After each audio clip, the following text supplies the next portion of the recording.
All right, you guys, welcome to the Lone Wolf Pack show, where we talk about equity jurisprudence. Today, we are going to talk about, we're going to talk about a half hour.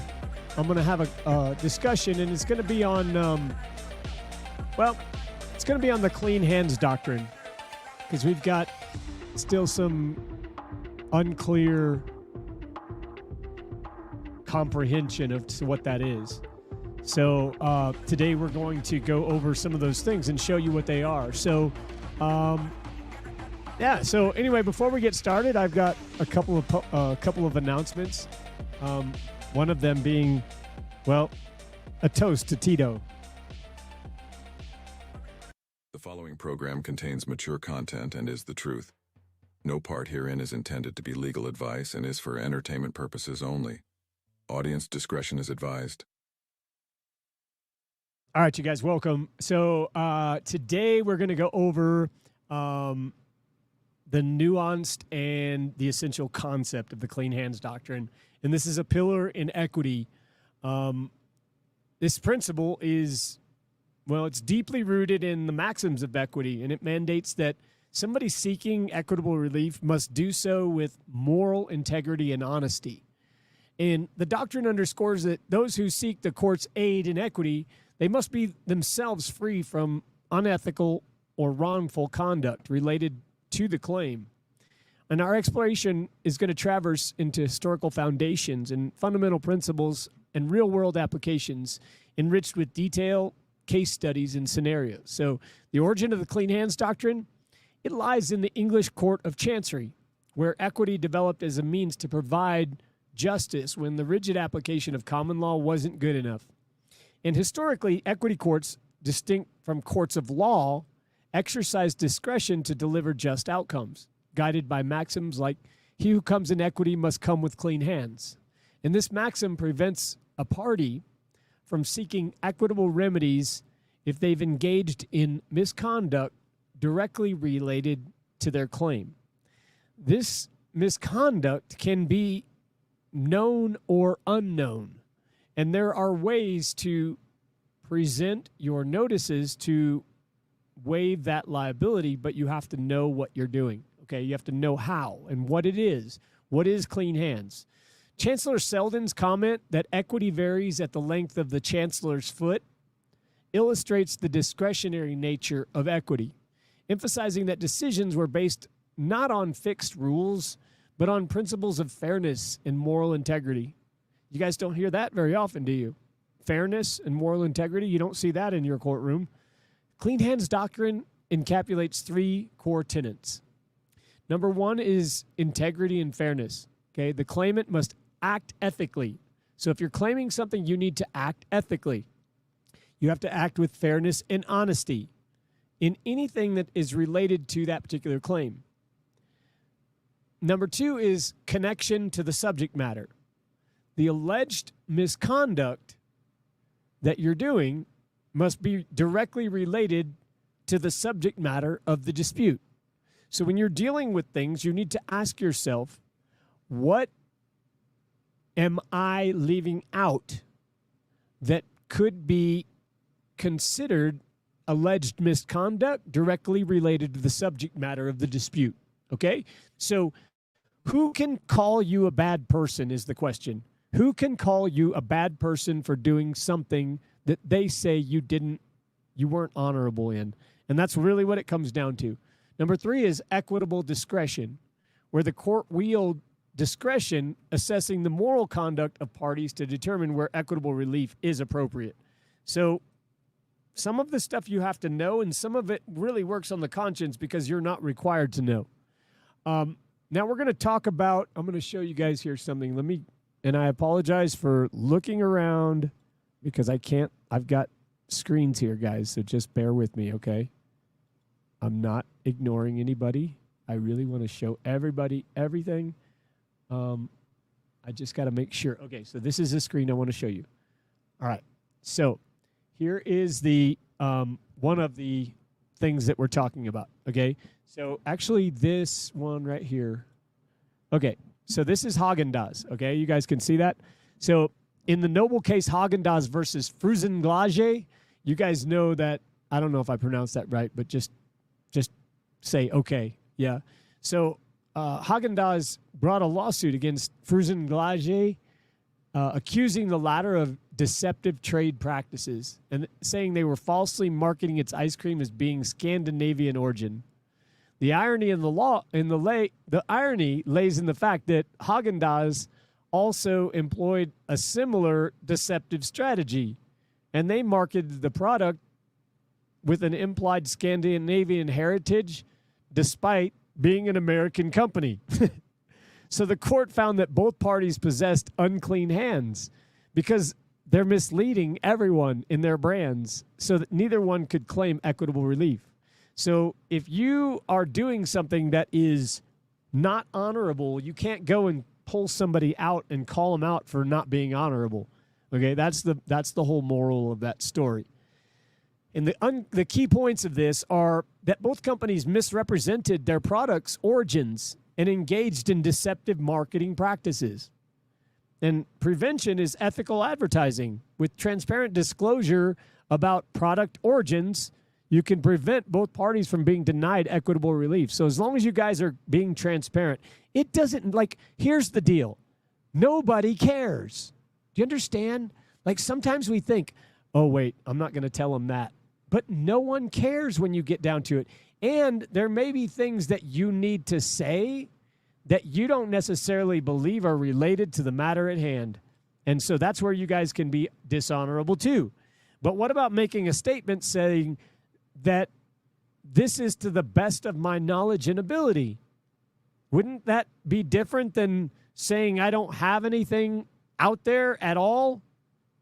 There's nothing that exists. I have this and I am honorable.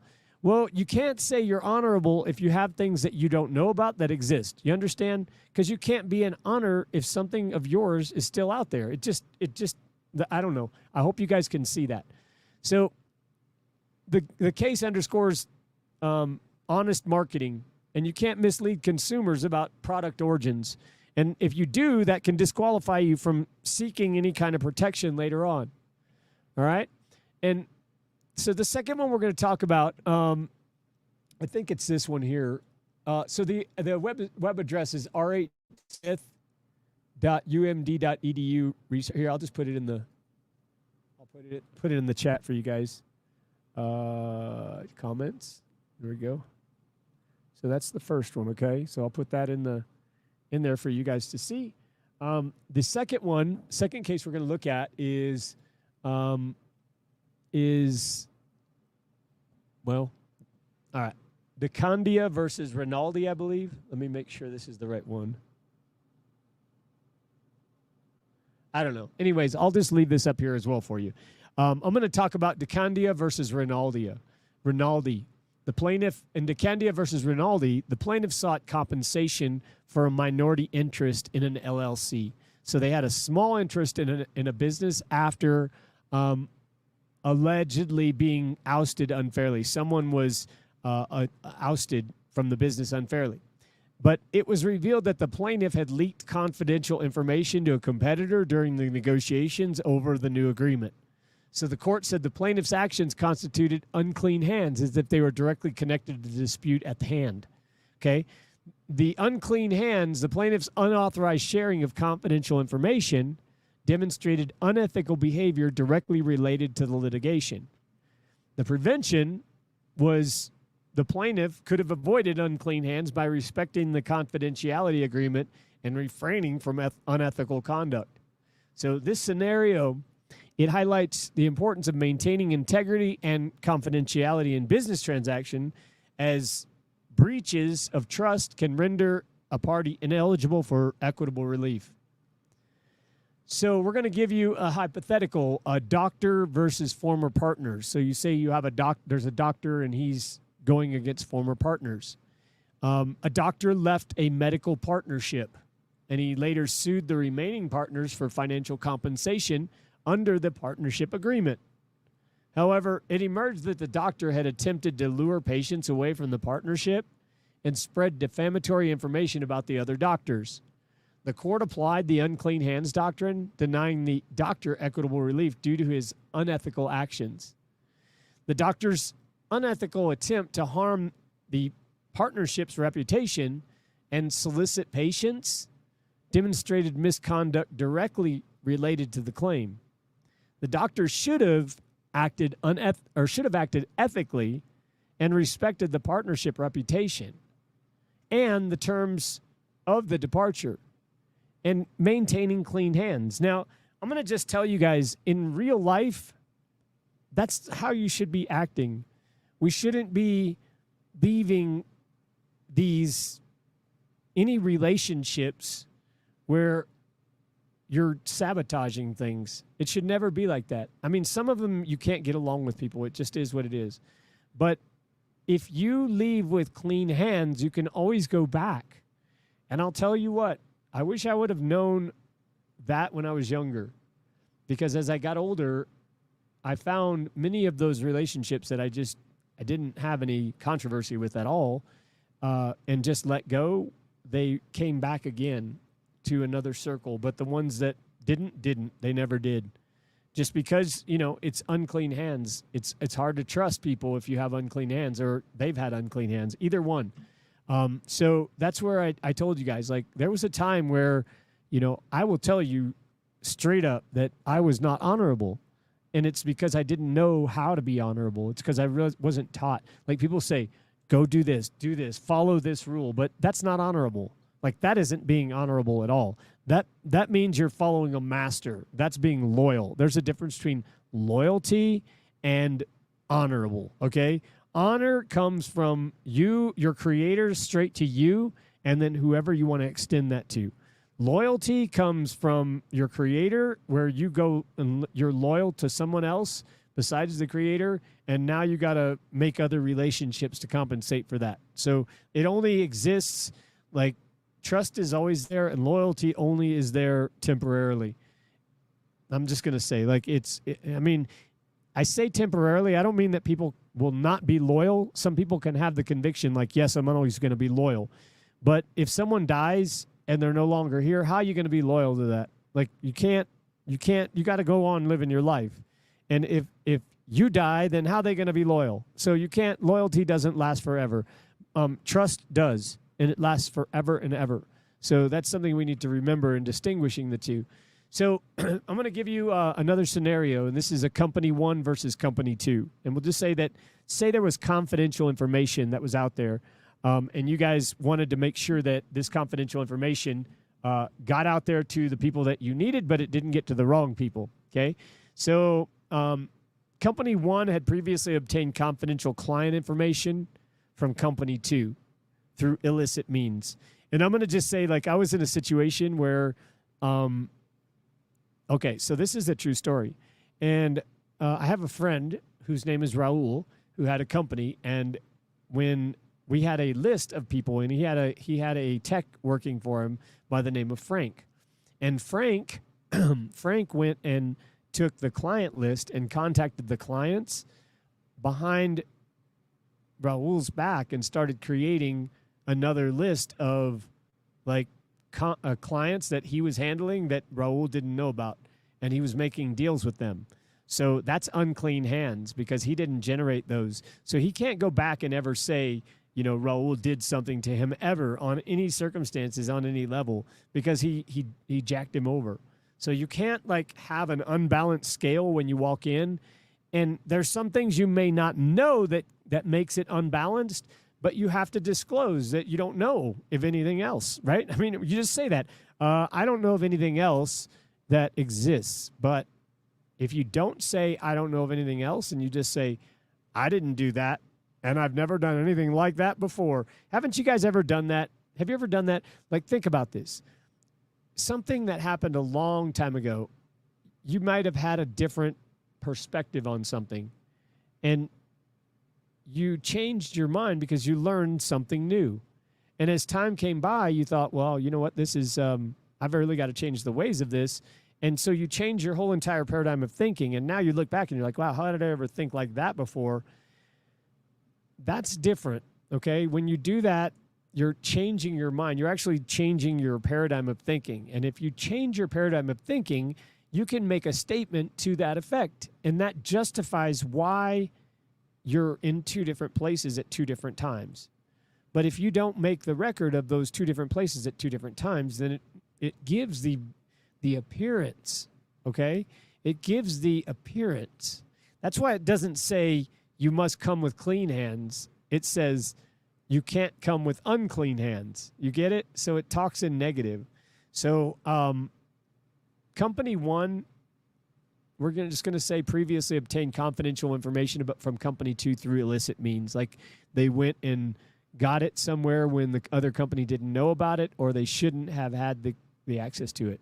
Years later, company two reciprocated by stealing similar information from company one. So company two knew about it and they got them back. They retaliated. So when company one sought an injunction to prevent company two from using the stolen information, the court said, no. Wait a second. You stole from them. You can't go and steal from them and then come to us and complain to us because they stole from you after you stole from them. That doesn't work. You guys get it? So it's like kind of like mom and dad being referee and saying, no, you can't do that. No can do. So company one's original theft of confidential information was unethical and directly related to the relief that they sought. So adherence to ethical standards and legal protocols in this situation, if they would have done that, then the information would have been preserved. It would have preserved company one ability to seek the relief. See, they didn't, if they wouldn't have sought retaliation, if they would have just made the record that happened, then company two could have gone back and gotten company one for the first and the second incident and gotten relief for any future intent to do that. But their act of retaliation, which is, see, this is why the company teaches you retaliation. You retaliate. When you retaliate, you waive rights in equity. Now you go down to another level from being up here where you have authority. You're going down to another level that you have diminished your rights again. Again, it's a waiver and consent, but you guys got to be on the ball on what's happening. Otherwise, you'll waive stuff.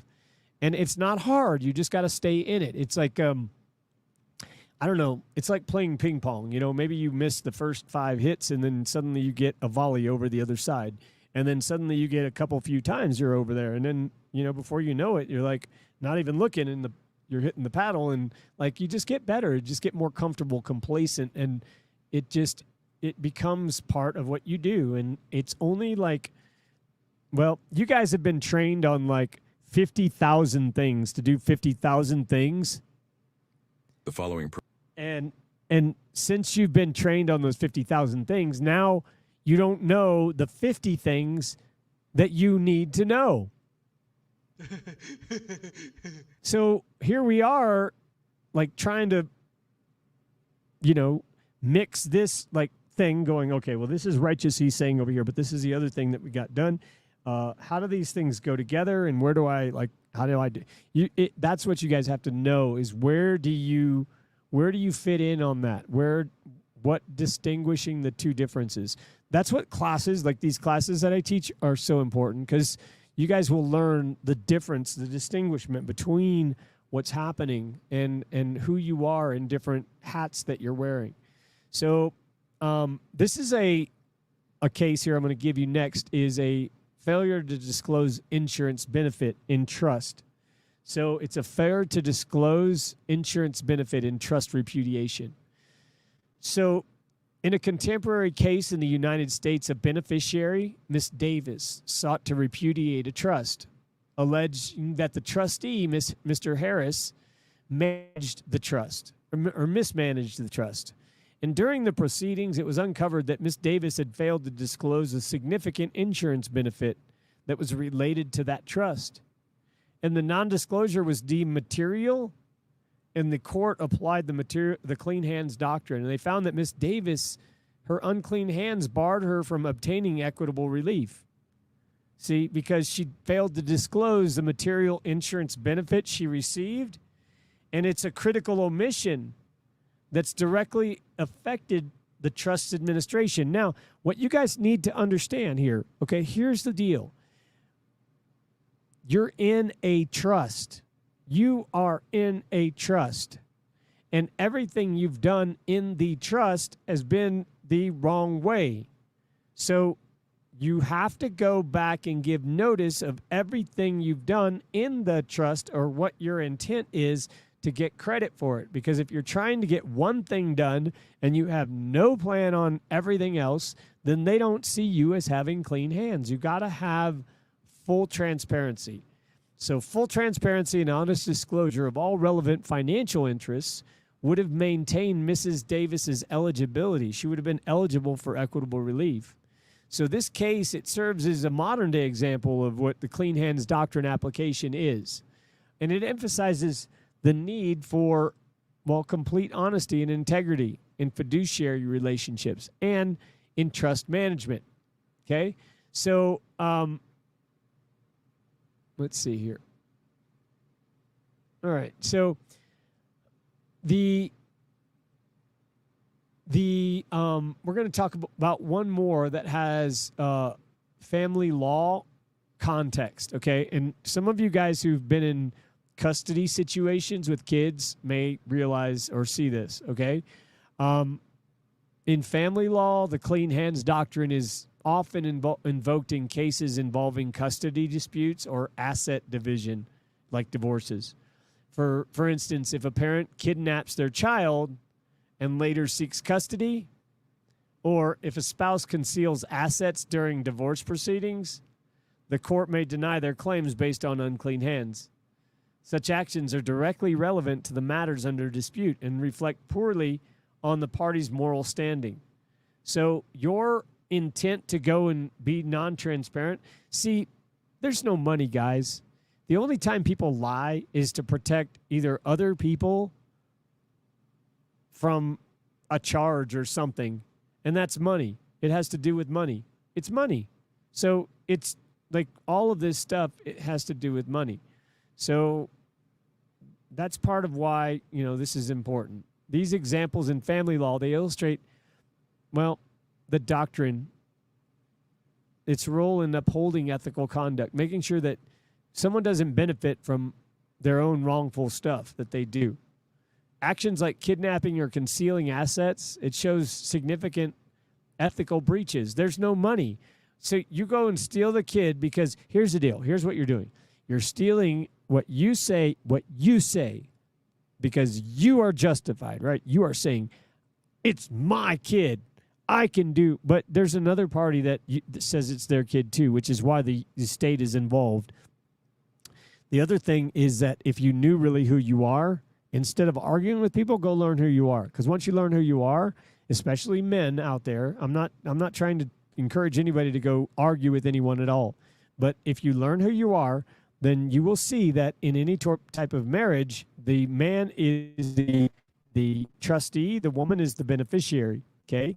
And that's the trust setup, the way that they see it. And when we get divorced or all of these are contracts. So you guys have these contracts that you don't even know that you don't think are banking transactions that are banking transactions. So you can't even come with clean hands because you don't know to even put those and include them and announce them. So that's why it's so important that we understand what these things do and how they work. And don't kidnap kids because here's the deal. You create the trust, okay?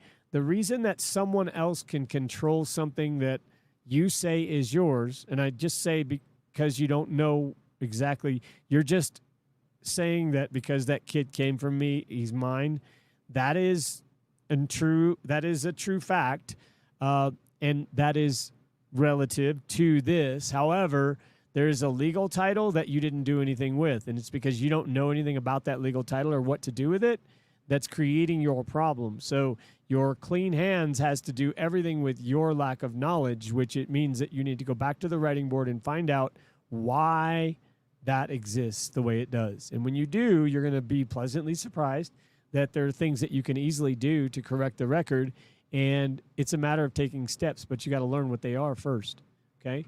So the Clean Hands Doctrine, it remains, well, a fundamental aspect of equity, and it makes sure that people who seek the aid of the court, they need to have themselves acted with fairness and integrity. Through the historical context, theoretical principles, and detailed case studies presented today, we've explored this doctrine's essential role in promoting justice and ethical conduct. And as practitioners and members of the group, it is incumbent upon us to uphold the same standards, to guide the people that we work with in our daily lives and ourselves to maintain clean hands in all legal and ethical matters. And this doctrine not only protects the integrity of processes, but also reinforces moral foundations of our trust system. So let us remember that the importance of ethical conduct in all areas of law and life. In the Clean Hands Doctrine, it serves as a reminder that equity and justice are intertwined with moral righteousness. And, you know, that's something that we all really have to practice in our everyday lives, not just say, yeah, you know what, I'm going to be moral in this dealing. It should always be, and I'm telling you guys, when you just take a high road in a lot of stuff, some people will resonate when I say this right now. They'd be like, oh, yeah, the higher road is very. So I'm going to tell you, I have one member that's in the trust group, and I'm not going to say who they are. I'm going to say that when they started, they really liked the fact that I don't encourage people to go argue, that I don't encourage people to go get involved in controversy. And that's very true. That's why I don't do it. Because here's the thing. If you don't get engaged in that, then you can't be accused in that perspective of having unclean hands. See, the moment that you begin arguing about whatever is on a piece of paper, because someone needs you to argue that to make it a dispute to get the money out of you. So the moment that you begin arguing, you are involved in something that is accountable and accounting. And now it has become a billable matter.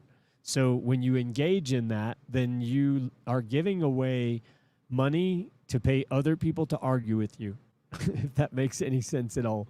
So we got to make sure that we're not doing those kind of things, because they're not conducive to being ethical or moral.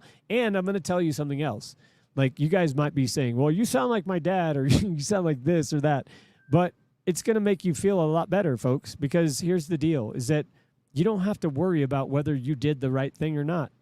And when you send energy out there of retaliation, you got to wait for that energy to come back, because it's a boomerang. It's coming back, I promise. When you get someone else back, they're going to, and most of the time it's like for never ending. That's the Hatfields and McCoys, guys. They're still fighting right now to this day. They just change names and they move on. So you guys got to know that, like, this stuff is out there to tempt you to get into the argument, so you waive your right as a beneficiary and you get into a trustee position. And that's all it is waiver and consent. Okay, you're waiving a right that they gave you. Okay, you got to turn your rights in at the door, folks. Literally, like, okay, you want to come play at our club? Come and turn your rights in. Here, hand your rights to the bouncer right there. They'll take your rights, and then they're going to give you a new set of rules, and that's called the Constitution. So you need to go and pay attention to all of the articles in that Constitution. You guys don't belong there. Most of you don't belong there. And if you know you don't belong there, then that's what I do. I help people just comprehend what happened, how you got where you are, and how to fix what you got. Because, like I said, I have no qualms with any man or woman out there. I am not trying to, like, cause any issues or any financial problems for anyone. I am telling people that simply the truth. Like, if there is a mistake that you made and you realize, like, wait a second, I'm being treated that a lot differently than they say these civilian people should be treated, and this looks a lot like what they do in the military, then you feel like I did a long time ago. And you say, okay, yeah, I need to change this. Because it's like, here's the deal. For me, it's like I walked into a gay bar, and I did that one time. I walked into a gay bar, and I thought, there's no women in here. I wonder why. But I was naive, guys, okay? In my own defense, I thought, seriously, I sat there and I'm like, do I order a beer? I'm just like, I was waiting for women to come. And there was a couple women that came in, but like they were with like other women. So that was my lesson. But I learned a good lesson when it came down to it. So anyway, that's what I have for today. I'm going to discuss other things that are relative to this. And I've got, so I went today, I'll tell you, just closing this off. I went to the post office today and I sent off 4 documents that were sent to, let's see, 1, 2. Okay, so I sent 2 to California, 1 to Texas, and 1 to California, Texas, and Colorado. Okay, so we should be finding out something of what they want to do within the next 10 days. And it's okay. I mean, it's just an accounting issue, right? Like I've got accounting already tolling, and that's all we can do. You guys make a bill of accounting and have it enforced. And with that note, I send you guys much love and energy. I appreciate you guys for coming and checking it out. I hope that this helped you a little bit in expanding your knowledge. If you have a topic in equity jurisprudence or something else that you would like to have discussed or expanded on, just let me know. Send us a message. You can check us out at www.lonewolfpack.net. And with that, you can check out the just what will happen is when you guys go to the website, it'll bring up it's going to bring up like a chat bot, okay? And you can put anything you want to in that chat bot so that you can let people know, like let us know. There's the web address at the bottom, guys, and you guys can go there. Once you log on, the chat bot will come on, and if you guys need any help or questions or anything, I have the website. Again, this is a charitable organization. We are not a profit organization. We are not we are a 508c1a classified as, so it is not any for-profit, and the basis of this is founded on trust. So I want you guys to know, if you have any questions, comments, whatever, leave it in the comment section. Please like the video, and if you're not subscribed, please do subscribe. We appreciate you, and I'll have more stuff coming out. Again, we're getting stuff really just off the ground right now, and I've got some major changes that are going to be coming with the website again. I've got a new marketing person that's going to be really handling stuff so that you people as members, my members that come and are my students, that you guys are getting like constant updates of things that need to be said to you. So you're going to be getting like however method you want, but I'm going to be sending you some stuff that's related to what you're learning, related to the classes that we've had, just informative articles and things like that you can read that will keep you in the subject, engaged. It will also send you reminders. For example, if you have some kind of appointment, you'll get a couple of notices before that appointment. We want to reduce like people not being able to make the appointment because they forgot about the appointment or whatever. So I want to help you guys to help me so that we're all helping to get your problems solved. And again, if you got into the wrong classification, then you need to have it fixed. And the way you do that is learning what you did. And once you learn, you can tell somebody. It's better if you express it. And then the next goal from that is to establish trust. So you have your own private establishment and someone else is the liable party for things that you've been assuming all your life. So you guys have an amazing day. I send you much love and energy. And with that, I yield.